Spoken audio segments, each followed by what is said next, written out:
Goeiemôre al die Parysenaars, Henning Visvang Vosloo hier op die perseel van Vosride Adventures in die hartjie van die koepel. Hoe lekker koue oggend is dit nie vanoggend nie.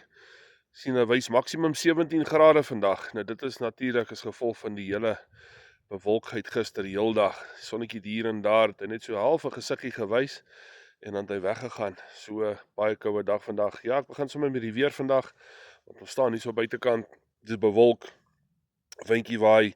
En ja, so hulle voorspel ook hier van een se kant af lekker reën, dwars deur tot in die nagtelike ure in.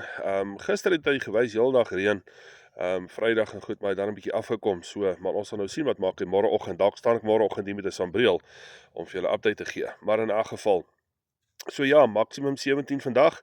Koue windjie wat gaan waai en dan reën hier van een se kant af wat hulle voorspel. Die rivier Barrage 15 kubieke meters per sekonde gisteraan deurgestuur. Waldam sou gister 12 uur 'n sluys oopgemaak het, maar laat gisteraan het hulle laat weet as gevolg van kragprobleme kon hulle die sluys nie oopgemaak het nie, so hulle gaan hulle eers vanoggend 8 uur oopmaak. So wat beteken dit? Môre middag 12 uur se kant gaan die water hoog wees hier by ons in die area en dan môreoggend 8 uur maak Barrage toe, so teen Saterdagmiddag so 12 uur se kant dan behoort hy terug na normaal te wees. So kom ons kyk, daar is glo 'n liggie aan die einde van die tonnel wat hulle glo die probleem uitsorteer kry by Valdam, so hopelik van volgende week af. Nou dit is regtig soos 'n hopelik. Sal hulle dan nie verder met die welds rond speel en daai tipe van goed nie.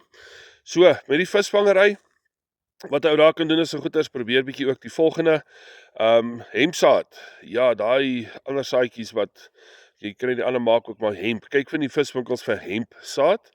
Wat gebeur is, jy lê hom in water vir so 24 uur en dan kook jy hom tot hy so wit dingetjie, so wit worteltjie uitsteek. Dan weet jy is reg. Nou wat jy doen is, moenie daai water weggooi uit jou gekook en jy gebruik dit saam met die hempsaad binne in jou voer. Anderswoorde as jou mieliebom aanmaak.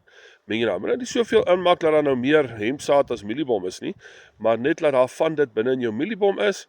En dan sal jy sien, ja, jou mieliebom gaan vol sulke swart spikkeltjies wees, soos wat die hempsaad daarin is, en dan kan jy dit ook gebruik om jou vis te vang. Visse is lief daarvoor, dit lok jou visse, dis hoekom jy ook die water gebruik wat daarin gekook is, sodat daai geur saam kan gaan, en dan ook hou jy jou visse op die kol met daai goed. Ander ook manier om jou vis op 'n kol te hou, is mieliegrys. Met ander woorde, nie samp nie, nie sulke wat geheel mielies nie, maar mielierys. Meng dit ook saam met jou mieliebom in, dit maak jou bol in elk geval bietjie swaarder, maar dit blus en dit lê dit ook langer op die grond en wag vir die visse. Met ander woorde, jy hou hulle langer in jou kol besig. So probeer dit gerus hierdie naweek as jy kom visvang as die water stil is.